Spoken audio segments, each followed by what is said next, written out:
நமஸ்தே. இப்போ நம்ம பிராத்தமிக் புக்கில் இருக்கிற கிராமர் பார்ட் தான் பார்க்க போகிறோம். பாடம் 19 lesson 19.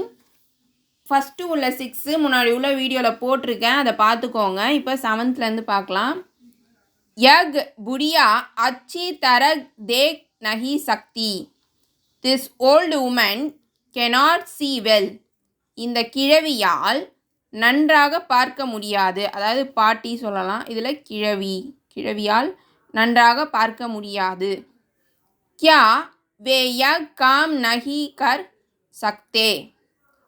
Can they not do this work? அவர்களால் இந்த வேலையை செய்ய முடியாதா? हम आज गाड़ी नहीं पकड़ सकेंगे. We shall not be able to catch the train today. இன்று எங்களால் வண்டியை பிடிக்க முடியாது. இந்த வீடியோ பிடிச்சிருந்ததுன்னா லைக் பண்ணுங்கள், ஷேர் பண்ணுங்கள், சப்ஸ்கிரைப் பண்ணுங்கள். நமஸ்தே, தன்யவாத்.